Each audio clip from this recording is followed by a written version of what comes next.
Hi, and welcome back to Beans and Bezels. Sablier is an American microbrand that has developed an identity of designing luxury watches for wine enthusiasts. I heard of this brand a while ago, but always overlooked them because I assumed these were watches for serious wine enthusiasts, and I had no business being interested in them since my idea of a great glass of wine came from a $10 bottle.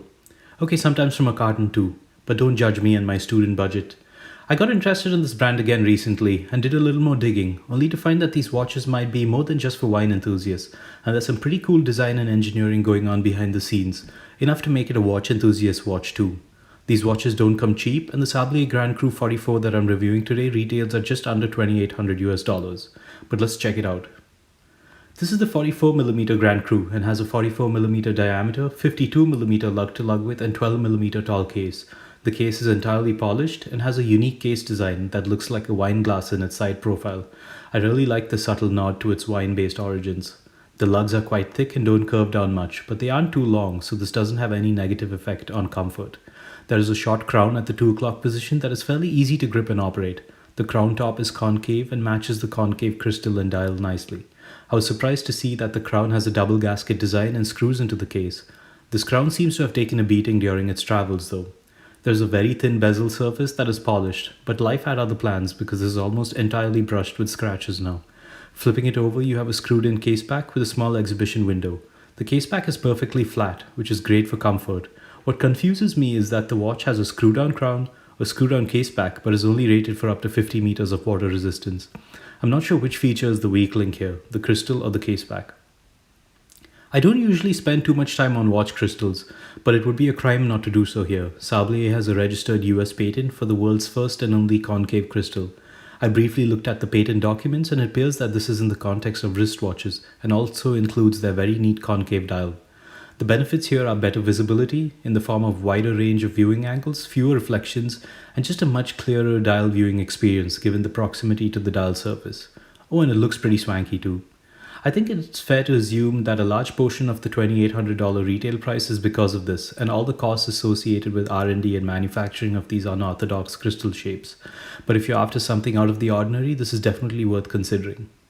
The dial on this watch is beautiful. I'm so glad they sent me their wine red dial option because it fits the theme perfectly. The base of this dial appears to be some sort of radial burst and the finishing is excellent. The dial is concave too, and you have a curved outer chapter ring with lume dots for hour markers and Arabic numerals for every fifth minute marker. The rest of the minute markers are white ticks. Impressive legibility, excellent finishing, and no complaints here whatsoever. You then have stainless steel hour indices that also curve up ever so slightly. The finishing on these is great. There is a date window at the 4:30 position with a white date wheel and black font. I would have preferred a more symmetric layout, but a color matched date wheel would have been sufficient here. You have an interesting handset with rectangular hour and minute hands. The hour hand is loomed, but the minute and seconds hands are not.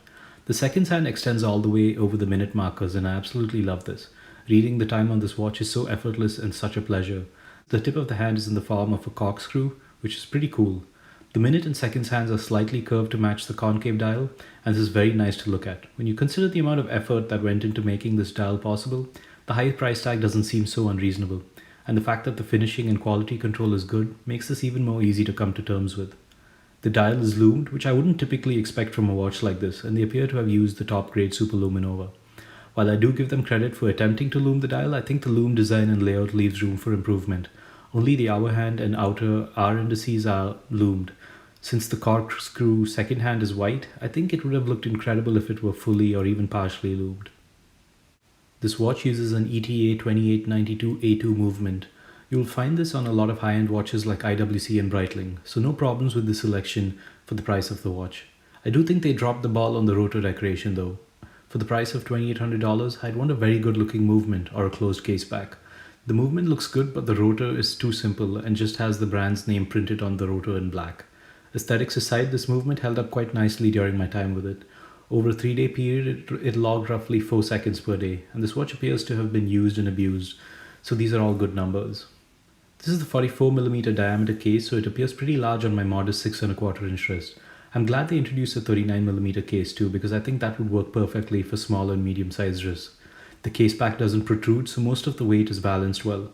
The case height is only 12mm, so it's actually proportioned quite nicely. You can pick from 3 strap options, but let's be honest, the cork strap is clearly the winner here. I like this watch and I think there's a lot of very interesting and intricate work on the dial. The attention to detail and quality control is very good. That said, in my opinion, this watch appears to have a very specific target market. This watch seems particularly targeted to someone who is passionate about wine, has a great interest in watches, but is mostly looking for a very cool conversation piece to wear socially. This isn't a watch I could wear every day, but is one that would play very nicely in a larger collection because you're not going to find anything else like it. You all know how much I enjoy innovation in watch design, so it should come as no surprise that I love the concave crystal. I would love to see a watch that was more widely appealing with the same crystal and the same eye for design and attention to detail, because they clearly know how to make a good watch. Thanks for watching, and don't forget to check out my full review in the link below.